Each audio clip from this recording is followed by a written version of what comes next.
they have said is built around one principle, which is total positive income means that someone like a hedge fund manager can't wipe out their millions with capital losses. In other words, that's how they define it.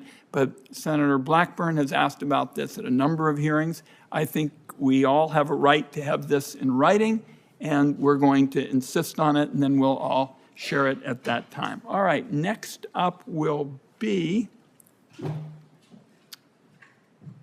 Senator Hassan is next. Well, thanks, Mr. Chair, and to you and the ranking member for having this hearing. Thank you to our witnesses for being here. Mr. Pearl, this is a question for you.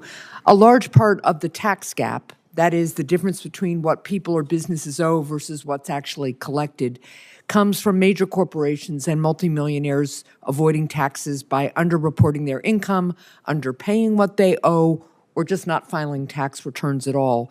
Mr. Pearl, could you go over the recommendations you have for reducing the underreporting of income so that we can ensure that major corporations and the very wealthiest are paying their fair share?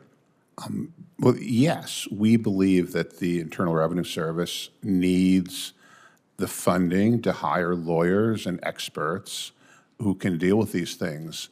Most of what I've been talking about, Senator, is not really the people breaking the laws, but really the fact that the laws that we now have allow the wealthiest among us to pay far lower tax rates than your constituents who work for a living.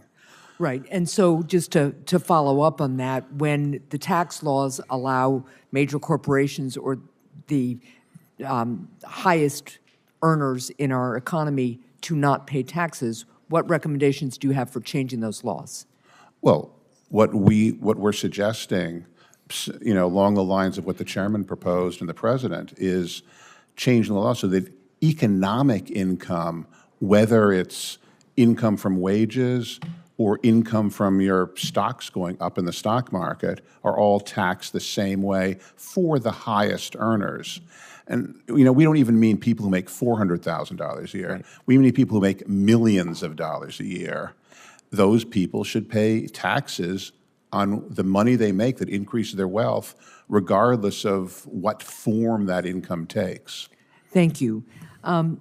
Ms. Wong, the IRS needs to continue to improve services for taxpayers, such as making it easier for them to call the IRS and quickly get answers to their questions. And I would expect that every single senator up here has a constituent service team who spends a lot of time talking with taxpayers who can't get hold of somebody at the IRS. But the IRS struggles to do that in part because of the need to devote significant resources to stopping tax avoidance by major corporations and the very wealthiest individuals. So how does underreporting of income by the ultra-wealthy divert resources away from improving taxpayer services at the IRS? It absolutely does that. We shouldn't be focusing on the small amounts of money that many low and moderate income people they're just making errors on their tax returns. A person filling in a return for a child tax credit, for instance, faces a series of instructions that is as complex as someone who has high income in filling in the alternative minimum tax. Well, thank you. And then this is just really a question to the full panel. We're here today talking about this tax gap, and you've all made suggestions, but I'll start with you, Dr. Holtzig, and we'll go down. What's your top recommendation to help close the tax gap? You've all hinted or said different things, but let's just go down the line. So just to be clear, the tax gap is evasion. It's illegal. And so that's an enforcement issue and comes down to having an effective audit strategy at the IRS and the resources to implement it. Most of what we're talking about today is avoidance, which is legal, and that means changing the tax code to reduce those opportunities. Thank you. Dr. McBride. I would highly recommend radical simplification of the tax code. As I mentioned, there are examples around the world to look to with much simpler tax systems, and they find a greater rate of compliance, voluntary compliance, and much lower administrative costs. Mm-hmm. And I'm particularly thinking of the country of Estonia, and you can find more information about that on our website. All right, thank you. Mr. Pearl. Yeah, thank you. I also emphasize, well, most of what we've been talking about is tax avoidance, which is legal. Yeah.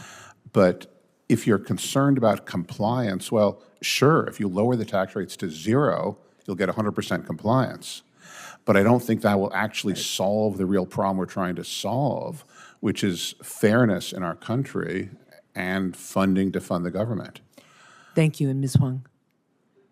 It's absolutely a line between avoidance and evasion. I think one of the things that is important to note is that a complex series of tax breaks push people into that grey area and then sometimes over the line. So we both need to look at resources for enforcement, but also the tax breaks that sort of feed this planning activity. All right, thank you very much. Thank you, Mr. Chair. See, I believe Senator Warner is next.